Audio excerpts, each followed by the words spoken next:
Hotel. We want to thank everybody who came out today on this mobilization, who braved this cold weather. We want to come out and share with the community and with the students and staff here at Rush Hospital that this institution was built on crimes.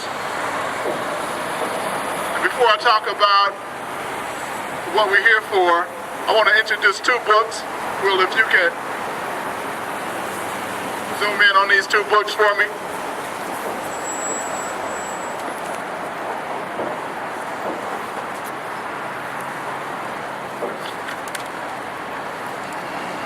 The first one is Medical Apartheid, that looks at the dark history of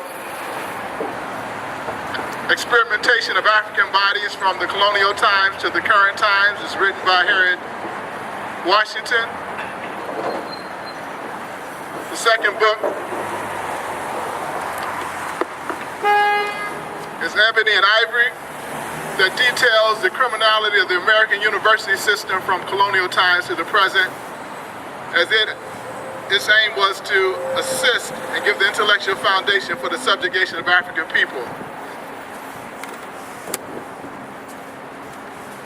We're here at Rush Hospital because not only is it a medical institution, but it's also a teaching institution. And so it shares a double dark history in relationship to people of African descent. This is a reparations enforcement initiative. Reparation enforcement is built on the outcome of the 2001 United Nations-sponsored World Conference Against Racism. The participants of that conference declared that the transatlantic slave trade, slavery, colonialism, and apartheid were crimes against humanity. That those crimes are the basis of the social and economic disparities that exist today. And that the current governments, corporations, and institutions that committed those crimes have an obligation to halt and reverse the negative effects of those crimes and provide satisfaction and rehabilitation to the inheritors of that negative legacy. Because there is no international structure to enforce the above international declaration, we must ourselves endeavor to enforce our own human right to be repaired, healed, and made whole. It is for that reason that we are here at Rush University Medical Center today. During the period of apartheid in America called Jim Crow segregation, Rush Medical College, a predecessor institution of the Rush University Medical Center, engaged in crimes against African humanity.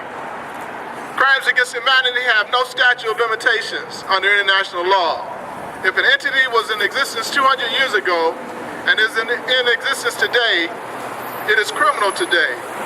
As such, it can be held accountable for those crimes even though they happened years, even centuries ago.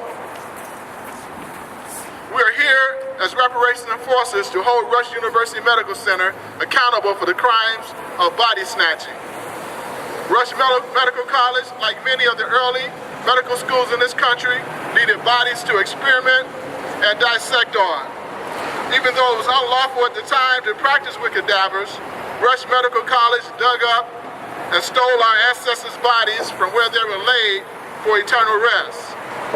In doing so, they were able to attract medical students from across the country and even internationally and build a profitable institution. Why Rush and why now? One, the crime must be amended.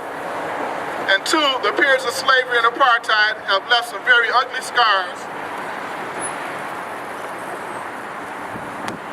on the psyche, emotions, and physical bodies of people of African descent in America. Much of the adverse behavior and living conditions exhibited by people of African descent had its roots in the negative experience of living in America. From our seemingly inability to unite or engage in collective actions for our own good, to the myriad forms of self-destructive behavior. From a leadership that is often at odds with the will of the people, to an ultra-violent segment that knows no affinity or limits to their wrath on their own communities.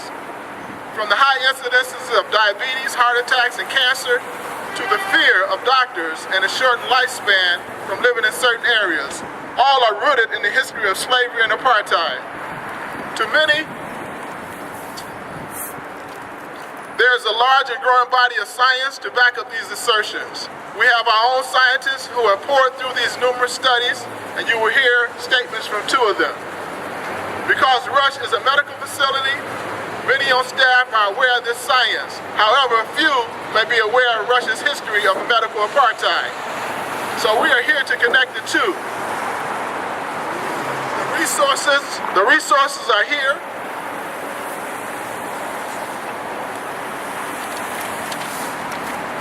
To help us understand these injuries, the resources are all, and this institution contributed to those injuries.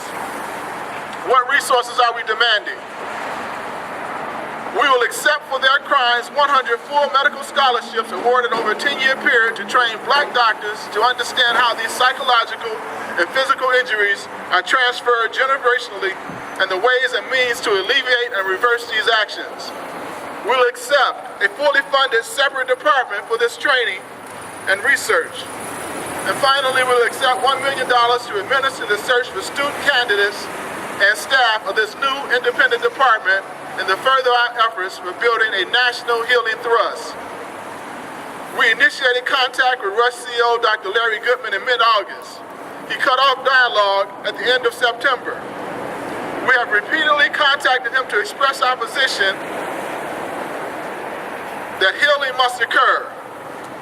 We have also suggested many ways that Rush University Medical College would also benefit from engaging in reparatory justice. His silence has brought us here today. We will not go away.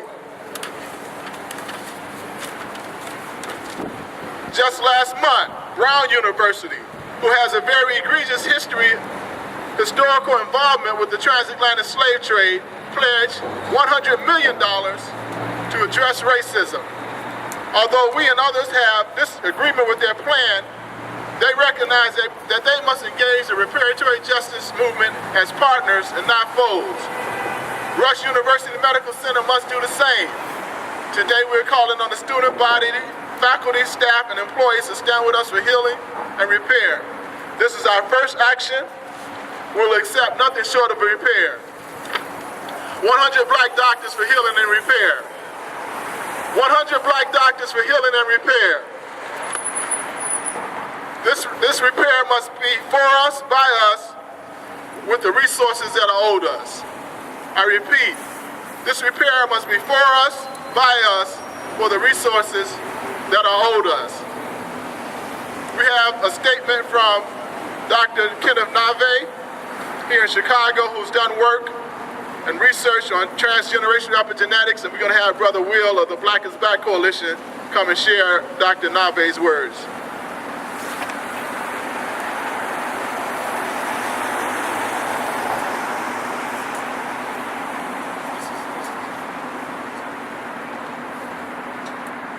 Okay, we're going to have Mike Brown from the Black is Back Coalition share Dr. Nave's words.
All right.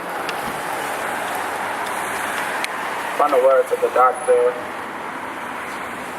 Evolving research in the field of epigenetics and transgenerational epigenetics reveals an undeniable link between a person's environment and the appearance of mental and physical disease in said person, as well as that person's progeny. African Americans have long theorized that their common 500-year experience of violence, oppression, pure nutrition, and a myriad of other psychosocial maladies was a root cause of many of the physical and mental disorders found in greater numbers in this population. It is time for all institutions of higher learning to recognize the science of epigenetics and partner with the community in applying these principles to the African American community, as well as initiating research that directly relates to the mental disorders and physical diseases witnessed in the African American community. Thank you. End quote. I want to thank Dr. Nave for that statement. And also we have a statement from Dr. Indira Martin of the Bahamas. As we know, our brothers and sisters in the Caribbean are experiencing the same issues that we're experiencing from the same legacy of enslavement and segregation. And her statement reads, trauma can be transmitted across generations. The mechanism by which this occurs is called epigenetics. Epigenetics describes the study of the environmental or dietary factors which can switch genes on and off, thereby controlling their activity. Trauma, stress, and poor nutrition are examples of factors which can cause epigenetic changes to occur and be transmitted to babies in the womb. It has been suggested that this epigenetic effect of trauma inheritance across generations is part of the cause of high prevalence of diabetes and hypertension in the Caribbean and Americas and descendants of enslaved Africans. It is likely that the emotional and physical trauma of the Mafa impacted stress responses across generations may be causative of the high levels of violence seen in many of these communities. There's also strong possibility that slavery had long-term genetic effects as well. In particular, in Bahama, we have the highest by far prevalence in the world of breast cancer genetic mutations and one of the highest rates of breast cancer disease. We also have excellent genetic evidence that the forced movement of Africans from a genetically rich environment on the African continent to small genetically poor islands caused a founder effect, which means that a small population was transported to a geographically isolated population and any bad gene mutations were allowed to accumulate and flourish.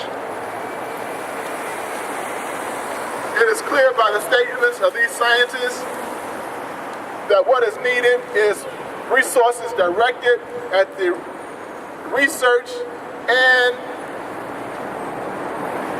study of this issue of transgenerational epigenetics. We're standing here in solidarity with other organizations, and we're going to have Impedum. There's a member from Impedum who wants to share a few words.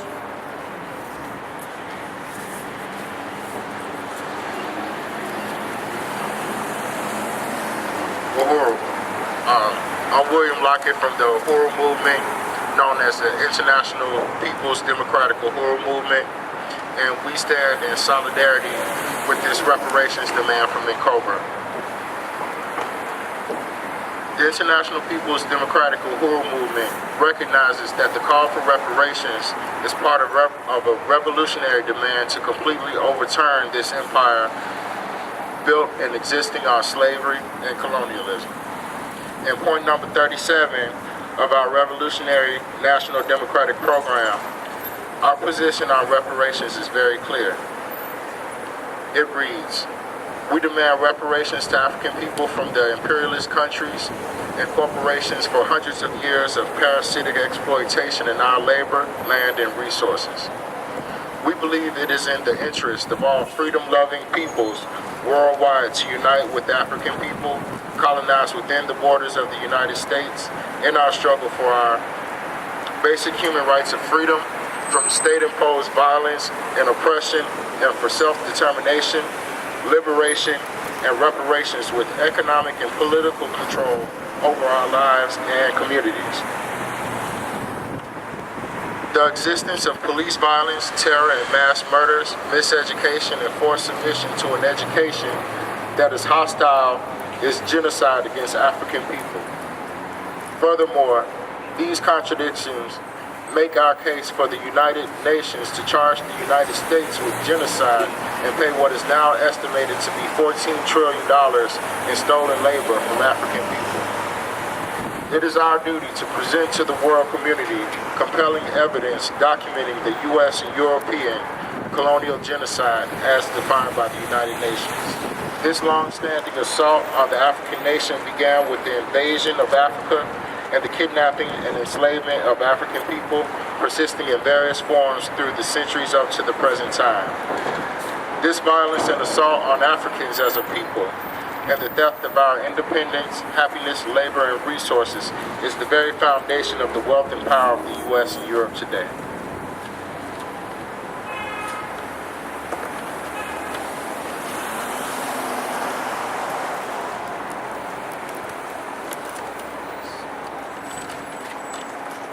We believe that despite the historic, heroic struggle of African people for our civil and constitutional rights during the 1960s, African people exist today under conditions in which the U.S. state powers not only fail to protect our health and well-being as expected under full citizenship, we continually inflict state or state-supported violence and terror on us.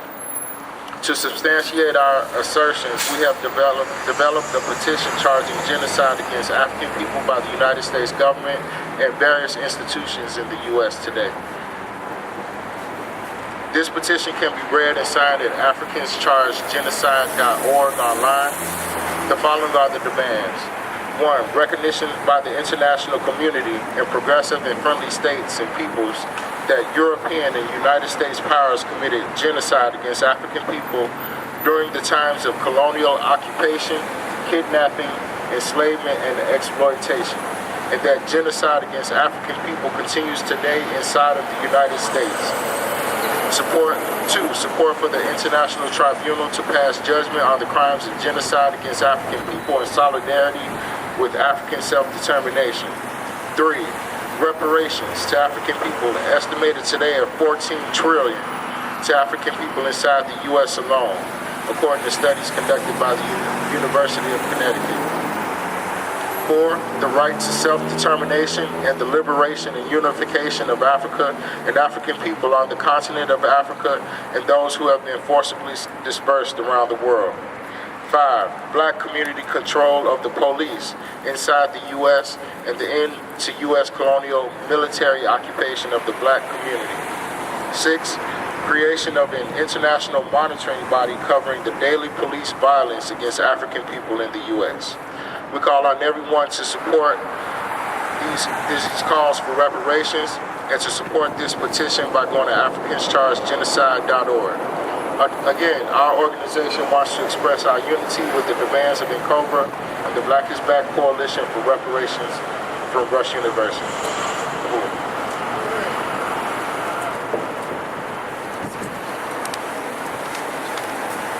Is there any other forces out here want to make a statement? Brother Clyde from the UNIA, Universal Neighborhood Improvement Association.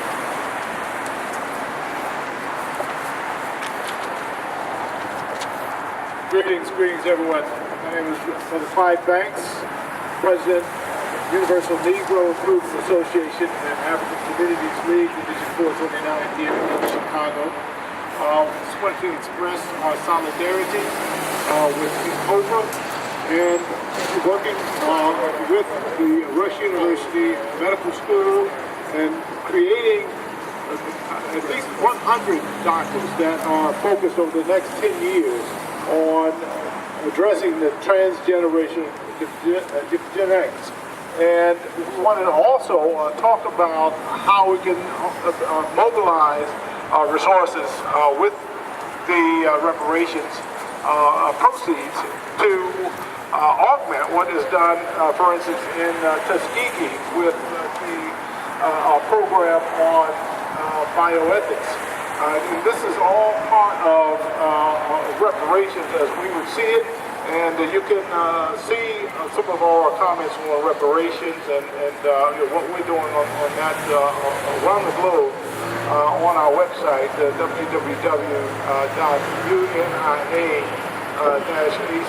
www.unia-acl.org. We, again, wholeheartedly approve and are in solidarity with Cobra and Defense. Thank you.